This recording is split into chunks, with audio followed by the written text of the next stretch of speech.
Today we're going to take notes on dividing a polynomial using synthetic division. So to divide a polynomial by a binomial factor x minus k, we use the following pattern. The coefficients go inside the house. The opposite sign of the factor here would go on the outside. So if this is a positive 2, negative 2 would go on the outside. The first number we always have to bring straight down. We then multiply the outside number times the bottom number. That number goes here. We would then add the b and the ka and put that sum here. We would then multiply the k times the number on the bottom. That number goes there. We would add again. We would multiply again, k times the number on the bottom, and we would add again in like fashion. The last number we get would be the remainder. The vertical pattern is we add the terms. The diagonal pattern is to multiply the result by k. One example here that's been worked out for us, x to the fourth minus 10x squared minus 2x plus 4 divided by x plus 3. Notice that x plus 3 has become negative 3 on the outside. We put the coefficients 1, 0, negative 10, negative 2, and 4 on the inside. Where did the 0 come from? Notice there is no x to the third, so we put the 0 in the placeholder for x to the third. We bring the 1 straight down. Negative 3 times 1 is negative 3. 0 plus negative 3 is negative 3. Negative 3 times negative 3 is 9. Negative 10 plus 9 is negative 1. Negative 3 times negative 1 is positive 3. Negative 2 plus 3 is positive 1.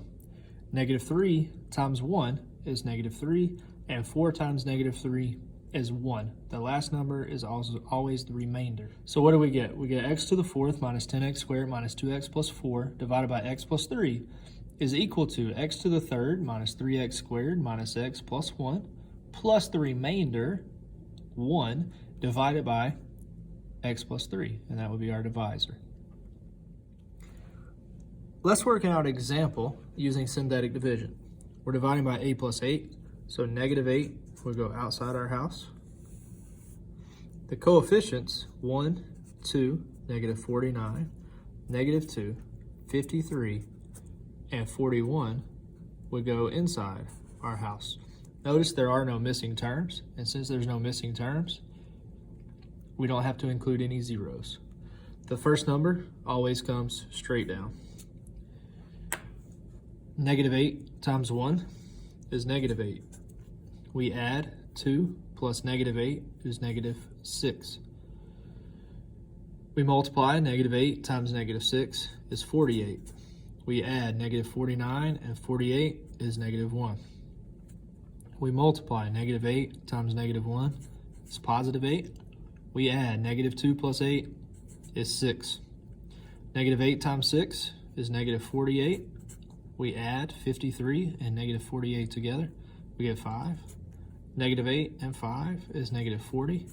We add those together and we get a remainder of 1. Now that's the coefficients for our solution, but what would the exponents be? Think a to the fifth divided by a would be a to the fourth. So our first exponent is going to be a to the fourth. And then from there, each exponent would go down by 1. Until we get to the constant term that does not have a variable, and the last number would be our remainder, and we put that over our divisor, a plus 8. For our second example, notice that our polynomial in the numerator is not in standard form. We need to put this in standard form so the biggest exponent comes first, and the constant term comes last. So our biggest exponent is 5, so we get x to the fifth minus 12x to the fourth plus 31x to the third plus 23x squared plus 35x plus 45. The denominator also is not in the form x minus k or x plus k. The k value comes first, so we need to switch those. This would be x minus 6. So if we were to draw our box, the number on the outside of our box would be positive 6, the opposite of that sign. And then the coefficients inside the box would be 1, negative 12, 31, 23, 35, and 45. The first number always comes straight down. 6 times 1 is 6. Negative 12 plus 6 is negative 6. 6 times negative 6 is negative 36. We add those together, we get negative 5. 6 times negative 5 is negative 30. 23 and negative 30 added together is negative 7. 6 times negative 7 is negative 42. 35 and negative 42 added together is negative 7 also.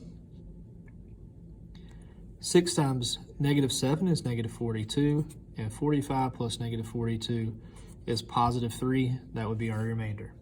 We had x to the 5th divided by x, which would be x to the 4th. So our first term here would be x to the 4th. So we get x to the 4th minus 6x to the 3rd minus 5x squared minus 7x minus 7. The remainder is 3, and we write that over the divisor, x minus 6.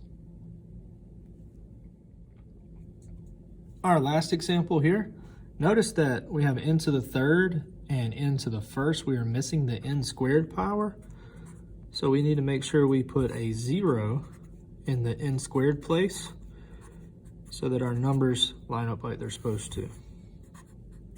We draw our house. Outside our box, we put negative 7. Inside our box, we're going to put the coefficients 1, 0, negative 48, and 13. We bring the first number down. Negative 7 times 1 is negative 7. The reason we need the 0 is because we're going to add the 0 and the negative 7 together. Without the 0, we would have combined that with the negative 48, which would have gave us an incorrect result. Negative 7 times negative 7 is 49. Negative 48 and 49 adds to give us 1. Negative 7 times 1 is negative 7, and 13 plus negative 7 is positive 6. N to the 3rd divided by n is n squared, so the coefficient here would be on the n squared term.